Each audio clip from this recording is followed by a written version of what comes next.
Aqoontu waa mid ka mid ah waxyaabaha inoo oggolaada inaynu gaarno hankeena. Waxayna noqon kartaa aqoontaasi mid maadi ama diini ah.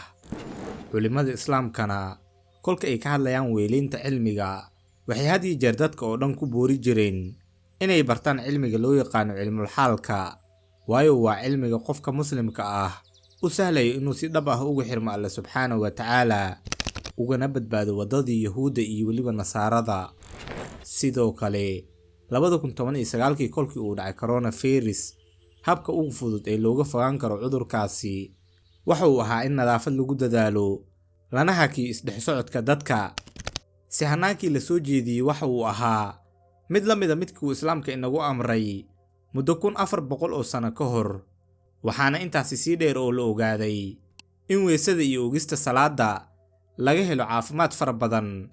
Arrintaasi oo faahfaahsan waxaynu ku lafaguri doonaa saaxiibayaal xalqadeena 6aad ee tixanaheena Ramadaanka. Si gacaliyayaal, inta aan gudagelin barnaamijkeena tixanaha ah ee 30 juz iyo 30 fariin, waxaan idinka codsanayaa inaad nagu soo biirtaan oo aad subscribe saartaan channelkeena. Fadlan ha ilaawina inaad la garaysaan muuqaalkan oo aad gaarsiisaan saaxiibadiina. Mahadsanidin.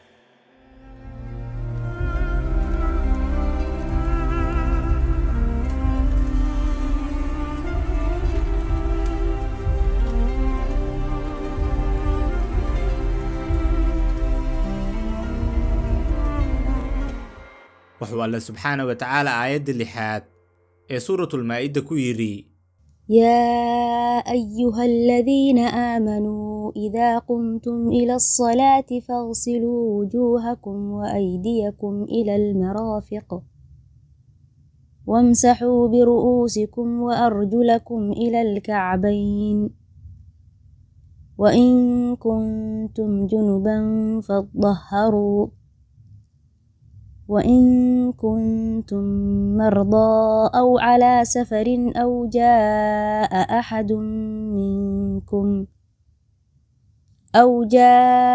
أحد منكم من الغائض أو لامستم النساء فلم تجدوا ماء فتيمموا صعيدا طيبا فامسحوا بوجوهكم وأيديكم منه، ما يريد الله ليجعل عليكم من حرج ولكن يريد ليطهركم وليتم نعمته عليكم لعلكم تشكرون. kuwa xaqa rumeeyayow, haddaad u kacdaan salaada mayra wejiyadiina iyo gacmihiina ilaa iyo xusullada, oo masaxa madaxyadiina, mayrana lugihiina ilaa iyo canqawyada. Haddaad janaabo qabtaanna mayrta. Haddaad bugtaan ama aad safar tihiin, ama ay ka timaado mid idinka mid ah saxaro, ama aad taabateen haweeney idinka ajnabi ah oo aydan heli karin biyo, doonta caro daahir ah oo ku masaxa wejiyadiina iyo weliba gacmihiina. Ma rabo Alle subxaanahu wa tacaala inuu dushiina ka yeelo wax dhib ah. wuxuuse rabaa inuu idin dahiriyo iyo inuu idin dhammaystiro nimcadiisa. waxaadna mudantihiin inaad mahdisaan. sida aynu ka fahmi karno aayaddanba, qofka muslimka waa inuu yaqaanaa aasaaska cibaadada, sida weysada iyo waxyaabaha jebiyo, dahaarada, akhlaaqda, xaaraanta iyo weliba xalaasha. waana wax waajib ku ah qof kasta oo muslim ah inuu barto arrimahaasi oo dhan, isagoo ka akhrisanayo kitaabada amaba ka qaybgalayo xalaqaadka diinta. si uu qofku u tukado salaada, waxaa qasaba ugu horeyn inuu qofku weyse qaato. haddii uu waayo biyihii uu ku weysaysan lahaana, amaba qofku uu yahay qof xanuunsan, waa inuu gabagabaysto isagoo isticmaalaya caro nadiif ah. weysadu keliya maaha in qofku uu gacmihiisa iyo weliba qaybaha kala duwan ee jirkiisa inuu biyo ku meerayo, ee waa inuu qofka iska dhaqayo dembiyada yaryar, sida uu nabigeena sallallahu calayhi wasallam inoo sheegaba. taas oo ka dhigan inaysan weysadu nadiifinaynin keliya jirka, ee sidoo kale ay nadiifinayso ruuxdeena iyo weliba maskaxdeena. sidoo kalena nabiga sallallahu calayhi wasallam wuxuu inoo sheegay in ummadiisa ay imaan doonaan maalinta qiyaamaha iyagoo wejigooda, gacmahooda iyo weliba cagahooda ay iftiimayaan weysadii ay weysaysan jireen awgeed. haddaba qaybta dambe ee aayaddeena maanta wuxuu Alle subxaanahu wa tacaala ku soo khatimayaa alla dooni maayo inuu idin dhibo, wuxuuse doonayaa inuu idin dahiro oo idin dhammaystiro nimcadiisa, waxaana mudantiin inaad mahdisaan. taas oo ka dhigan in weysada, salaada iyo weliba dhammaan cibaadooyinka aynan ahayn wax dhib ah, si ay yihiin fudeed, barako iyo weliba fadli aynu dheernahay kuwa aanan muslimiinta ahayn. sidoo kale dhammaan ficilada uu Alle weyne inaga xarimay ma ahan mid uu addoommadiisa ku xakamaynayo, ee waa inuu rabo inaynu noqono kuwa nabdoon misan xor ka ah xarigga shaydaanka iyo weliba sharta. se waxaa arrintaasi fahmi kara oo keliya addoommada jecel rabbigooda misana wax weliba u sameeya isaga daraaddiisa. haddii aynu u imaano dhankii caafimaadkana 2019kii kolkii uu dhacay coronavirus, waxay hay-adda caafimaadka adduunka soo saartay inay dadka iska dhaqaan gacmaha iyagoo saabuun ama washaanba isticmaalayo.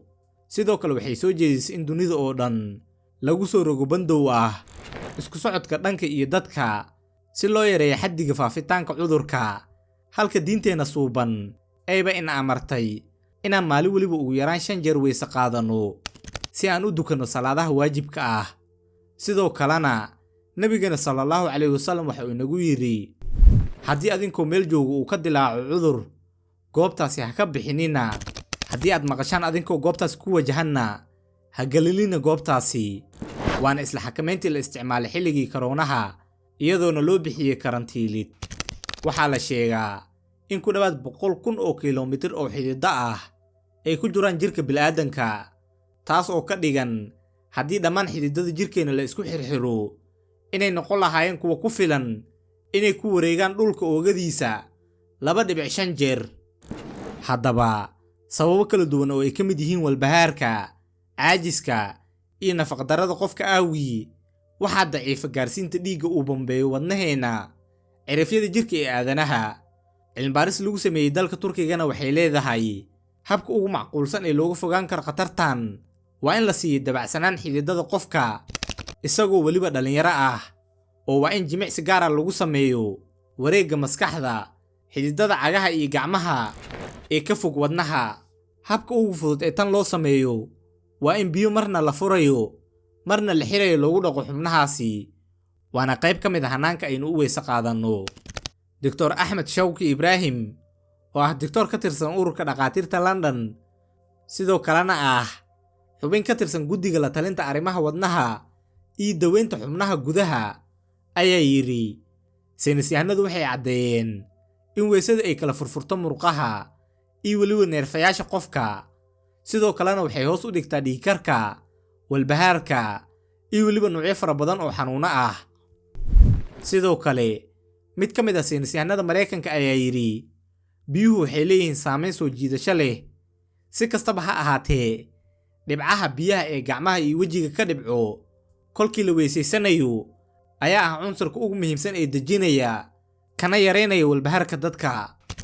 sidaan wada ognahayba, ilma aragtooyin fara badan oo halis ku noqon kara nafaheena ayaynu gacmaheena ku taabanaa si maalinla ah, waxaana ilma aragtooyinkaasi lagu dili karaa weysada oo si fiican loo dabaqo.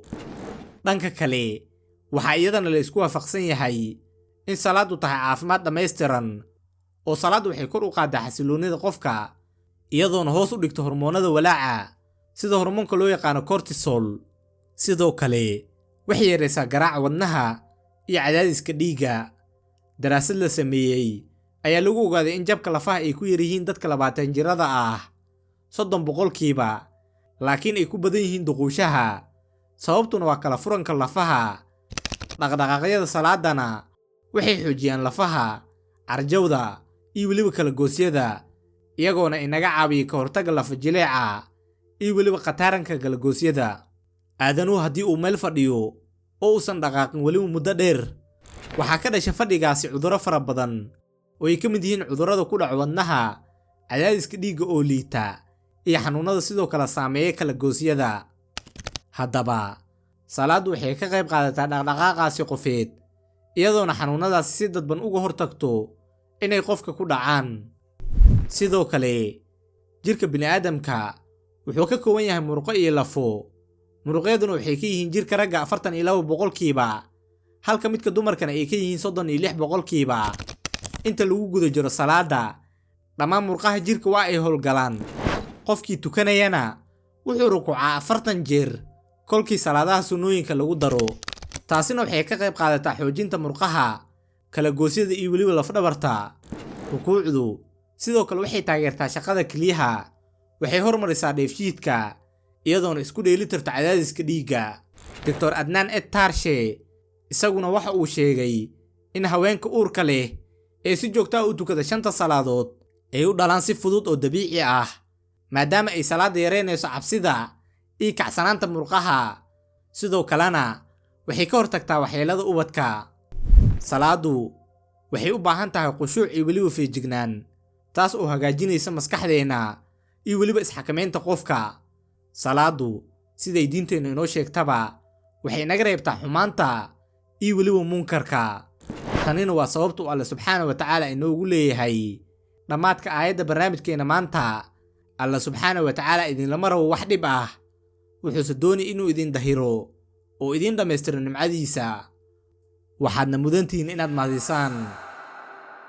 ugu dambaynna gacaliyayaal, Allaha qaadirka ah ee iska leh labada daaroodba hayna waafajiyo xaqa, hana inagu dilo diinta islaamka. dalka iyo dadkana aynu u ducayno saaxiibayaal inta aynu ku guda jirno maalmaha barakeysan ee bisha Ramadaan. wasalaamu calaykum waraxmatullaahi wabarakaatuh.